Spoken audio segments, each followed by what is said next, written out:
Hello दोस्तों, आज हम बात करेंगे सुप्रीम कोर्ट के एक अहम फैसले की।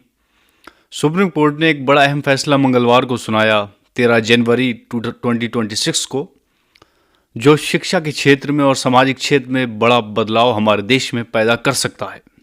सुप्रीम कोर्ट ने आरटीई के तहत right to free and compulsory education act 2009 के तहत 25% पिछड़े मतलब वीकर लेवल के बच्चों को 25% फ्री एजुकेशन देने का प्रावधान करने का ऑर्डर दिया है प्राइवेट और अनएडेड स्कूलों को। कि अब वो प्राइवेट और अनएडेड स्कूलों को ऑर्डर दिया गया है कि वो 25% गरीब तबके के बच्चों को अपने स्कूल में फ्री एजुकेशन फराहम कराएंगे। ये एक्ट क्या है?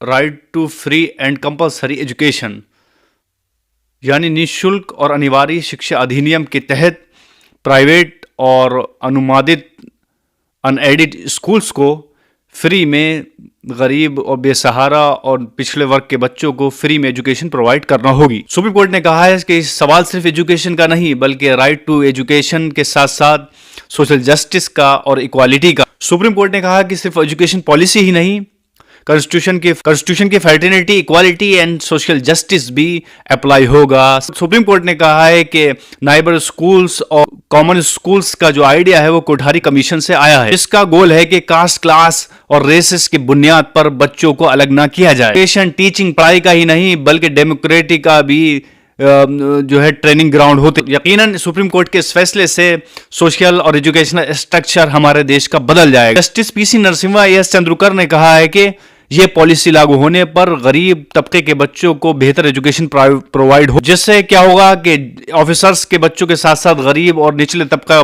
का भी बच्चा उनके साथ पढ़ेगा, उससे उसकी एजुकेशन डेवलपमेंट होगी, समाज स्ट्रक्चर डेवलप। सुप्रीम कोर्ट ने राज्यों को दिशा निर्देश दिए हैं कि आरटीई के लिए स्पष्ट एक बाध्यकारी नियम बनाएं और उसको अप्लाई करें। सुप्रीम कोर्ट ने इसमें NCPCR, national commission for protection of child rights को भी पार्टी बनने की हिदायत दी है, क्योंकि आरटीई की जो है सेक्शन 31 के तहत एनसीपीसीआर को कानून की निगरानी के निफाज का अधिकार हासिल है। सुप्रीम कोर्ट ने मरकजी और रियासती हुकूमतों के हुक्काम और ऑफिसर सबको हिदायत दी है कि वो सेक्शन 38 के अकॉर्डिंग रूल्स और रेगुलेशंस, इस एक्ट सुप्रीम कोर्ट के इस जजमेंट से निचले तबके के बच्चों को जो बैकवर्ड हैं, जिनके पास लेकर एजुकेशन है, जिनको जो अच्छी शिक्षा एजुकेशन प्रोवाइड नहीं हो पा रही है, जब वो ऑफिसर्स के अधिकारियों के बच्चों के साथ पढ़ेंगे, वही इन्वायरमेंट होगा, वही वेल एजुकेशन होगी, तो इससे इन बच्चों का फ्यूचर ब्राइट होगा और इनके अधिकार सुरक्षित रहेंगे, सोशल जस्टिस होगा, इनकी फाइनेंशियल सिचुएशन स्ट्रांग होगी